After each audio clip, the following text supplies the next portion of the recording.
Don't matter. Okay, so what now?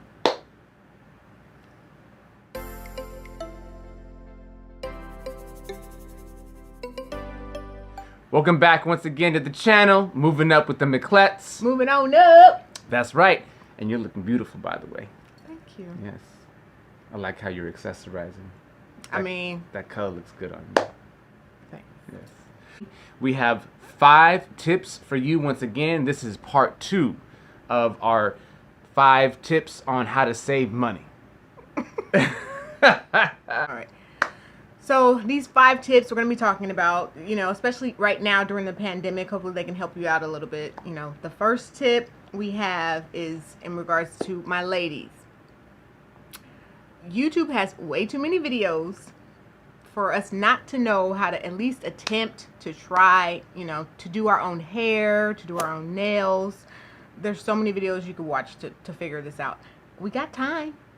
I mean, we got time right now. So, find, do a cute style on your own, save you some money, keep that $60, $80 in your pocket, because these hairstyles, I'm not coming for y'all, but depending on the length of your hair, try to charge you $400 just to wash and flat iron your hair. So I haven't gotten my hair done literally, I think, since our wedding. Has it been that long? Yes. Really? And that was in 2008. Wow. I didn't even know that. Everything. I mean, I do my own hair. Braids. I used to relax my hair.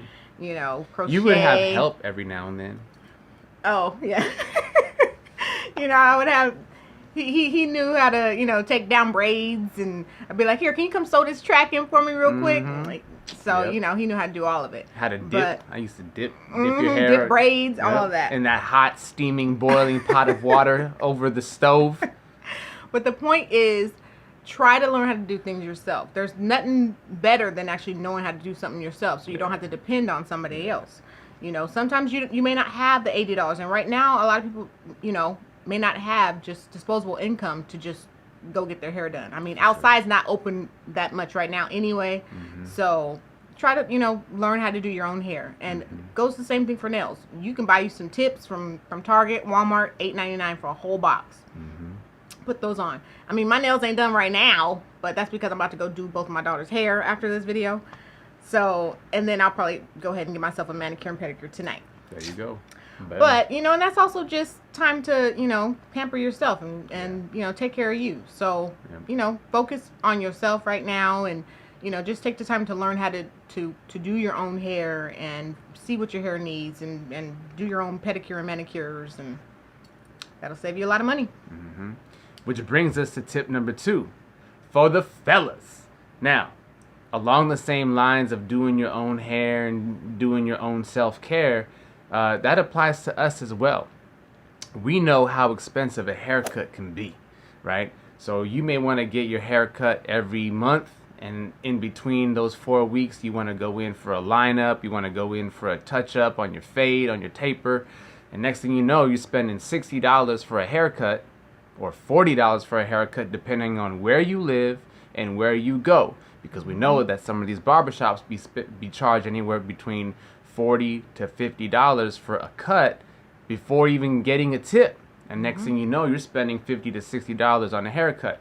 Now, I'm not mad at a barber for running his own business and a barber for doing his or her job that they love to do. I'm not mad at that, because I go to a barber as well. But the point being, whenever you can, find a way to do your own maintenance. And something that I used to do way back in the day, 20 years ago or so, was just do my own hair. And then I stopped doing that because I let my hair grow out for 16 years, so I never got a cut. And then going back to the barbers, that was a whole nother expense that I wasn't prepared for. But the one thing that I have usually done on my own without having to go to a barber is usually my own facial hair maintenance. So whether that was a trimming, why are you hating right now? Why are you hating on this right now? I'm just saying. No, you ain't gotta throw that shade. We got enough shade outside. We don't need to bring none of that in. Okay. So, anyways, back to what I was saying. If you can do your own maintenance, your own facial hair maintenance, do your own trimming, line yourself up if you can. You know what I mean? Again, not knocking the barbers, not knocking the hairstylists, but if we're talking about saving money, and people are always complaining about how much it costs to get their lineup and how much it costs to get their maintenance done, you can save your money without having to complain about it, just doing it on your own. You know, $40 to $50 on Amazon. Get yourself a trimmer, get yourself a really good edger, get some blades, get some guards, and next thing you know, you can do it when you need to. And if you want to still support your barber, you still want to support your stylist, you can when you want to get it done correctly, which is what I plan on doing hopefully relatively soon. So that way I have something fresh and clean that I'm proud of, that I know someone did a good job with, that's a professional. And then I can go back and just maintain where I have to maintain. But the same thing applies to us. So as for the ladies, same thing applies for the fellas. Yeah. So tip number 3 would be writing down your grocery list while you're at the grocery store. And I mean, I know that it sounds tedious, but you know it, and we've done it, and I do it. So just to there it is. You know, just to let you know, I'm not kidding when I was talking about writing your. I was wondering when you were gonna show everybody what it really looked like. Yeah, I mean, you know, go in there, write down everything, but it also helps to, you know, one, you can compare previous weeks. So you could be like, oh, they done raised this price by $2 from last week. Or, and you could decide, okay, I don't want that item this week. Or, you know, when you're writing the groceries down, you can see like, I'm kind of going over my budget. What can I put back? What do I not necessarily need? What did I just throw in the shopping cart that was not even on my list to begin with? So, you know, writing down, I mean, everything. So weigh your fruit and vegetables, you know, bag everything up. And normally when you get to the register, you can calculate everything up and kind of know exactly around the price that you're going to pay. So, I mean, you know, our goal for a minute was we have a family of 5. It was $125 a week. So we were only trying to go to the grocery store one time a week, writing down our grocery amounts. And normally we would actually do really good. I would get around like 120, sometimes 119, depending on the prices of the groceries when they fluctuate. Some of the items we buy are organic, some of them not organic. You know, that's a personal choice. And if that's something that increases your budget, then make sure that all the organic products you're buying that you're not wasting because you know you're not eating them or no one's consuming the item. So try writing down your groceries. At least try it just once so you can see. You know, I know, like I said, it's a tedious process and you're at the store a little bit longer, but it does pay off on the end and you're already able to save money and see exactly, you know, how much you're spending. And that brings us to tip number 4 along the same lines with food. Now, I've never done it, and I don't think you've ever done it either. Well, I don't think we've ever done it as a family or even individually. But the food delivery app service, right? The food delivery service is huge right now, especially because most people are home. It's a big industry and it's growing. It's a growing industry, whether it's DoorDash, Instacart, what is it, Food Hub or Grubhub. And yeah, more so we're talking about the fast food, not like groceries that you're getting delivered. We know that there's a lot of people who need groceries delivered because of... Yeah, that's not what we're referring to. More so like Grubhub and DoorDash and things of that sort. Mainly just because you're being lazy and you know somebody will bring it to you. Right. And if you're ordering fast food, right, you're ordering fast food, which is always going to cost more than you making food at home, right? And then on top of that, you're paying a service fee for somebody to bring it to you just because you just don't want to go anywhere, right? And again, like Sherri said, we're not talking about people who need somebody to bring them their food because of a disability or health issues or transportation issues. That's not what we're referring to, because that service is very beneficial for people who are in need of that service, right? What we're talking about is people who just simply want someone else to go get food for them and bring it to them when they're already going to be spending the money on takeout to begin with. So when you can make your own food at home with what you have, which goes back to what Sherri's point number 3 was about. If you recognize and take account of what you're spending for the food that you're consuming, you're going to be less likely to want to go out and get takeout or pay an extra $1 or $2 or $3 for somebody to bring it to you. No, it's more like the meal is like $11.99, but you spending $30. So, Oh, well, see, you know more than I do because I don't know. or oh, I just want Starbucks and I don't want to go get it, Yep. so I'm about to spend $15 when Yeah. if you would get it yourself, it's what, $6. So it's just balancing that out. If that's something you're gonna do, maybe limit it. Right. Don't do it every single time. But Something that I want to say is just because it's there doesn't mean you need to do it, right? Just because a service is there doesn't mean you should utilize it. Just because a service is there doesn't mean you must utilize it. Yeah. Right? People that need to utilize it, obviously, they're going to benefit the most from. Exactly. Right? But just something to think about. Yeah. And the last tip that we have is, more so, not even necessarily just dealing with families, but just in general, doing free activities.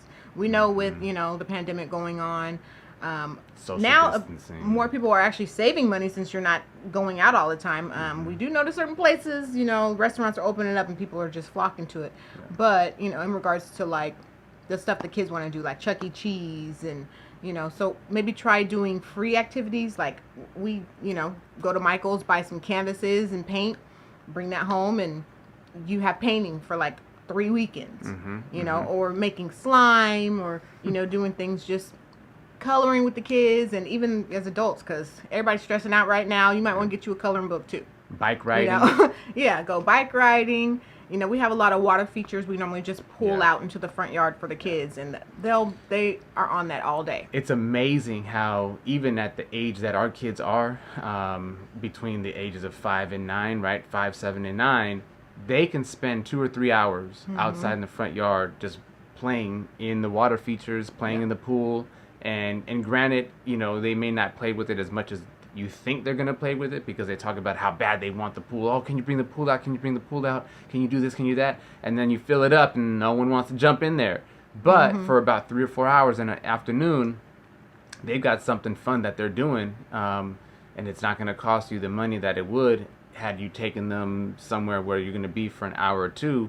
And next thing you know, $40, $50, $60 or more, what do you have to show for it? Exactly. So at least you get to hang out with your family, with your kids. You get to see them at home. They're safe because they're at home. You're watching them. Bike riding, going for a bike ride, taking them to a park. Nothing wrong with spending time outside. Yeah. Or even just for the adults, working out, like work out at home. Yeah. You don't need much space to work out. We try to work out from home. Well, now we have to. Yeah. 2 to 3 times a week. We have our weights and our bands. Our bands, body weight, stuff like that. Just got to find a way to get creative. Reading. I love reading. So literally I'll read probably about 3-4 books a week. And I mean, it's just different types of books, but just do something that can get your mind off of spending money, off anxiety of what's going on right now, the stress that's boggling people down right now. Just find something that kind of brings you joy, and that is free. So basically sit the hell down somewhere and calm down, sit down and enjoy the moment. What I mean? Be present with yourself in that moment. Because as we know, there's tomorrow's not promised, and just enjoying yourself, being able to be by yourself. I know all the extroverts are going through it right now. And again, it's not like we're coming for anybody, right? We're not trying to come at anybody, and we're not trying to act like we're perfect in this as well, because obviously these are things that we're learning through this time. But we've also learned how to do these things over the last number of years, the last number of months, even more so because you kind of have to, right? And so sometimes with necessity comes opportunity. So hopefully, you'll try the 5 tips, see if they work for you. Let us know in the comments down below if there's any other tips that you might have in regards to saving money, even if it's a little bit. It doesn't matter. That's money saved that you can, put towards the future, build your wealth, invest, things like that. Or even save for an opportunity down the road where you may have that big ticket item that you do want to do, right? You do want to take the kids out for a weekend. You do want to stay somewhere, spend, take a trip overnight, take a couple day trip. At least you know that you have the money saved up for that because you were able to do these other things that didn't cost you as much money. Exactly. So, but let us know what you think in the comments and like, subscribe, all that good stuff. Yeah. And anything else? No? All right. So there we go. There we go. Part 1, part 2. Boom. Wakanda forever. Wakanda forever, y'all. We'll catch you next time, y'all. Thanks for joining. Move on up.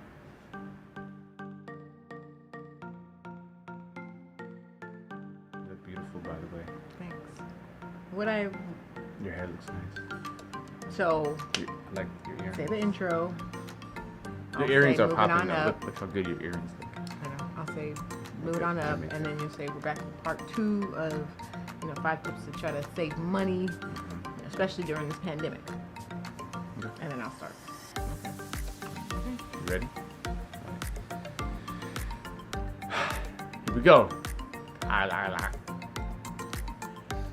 Ready? 1, 2, and 3. Oh, it's recording already. Yeah. Oh, okay. Go first. To my side. Yeah. Any more smidge, I'm gonna be out of the shot. How are you out of the shot? You don't want me to sit next to you. That's what it is. Oh. You don't want me to sit next to you. Okay, so you're gonna do the intro. I was gonna move it on up, and then you can say we're back for part 2, and then I'll go in. Slide over that way. Here we are once again with our 5 money saving tips, part 2.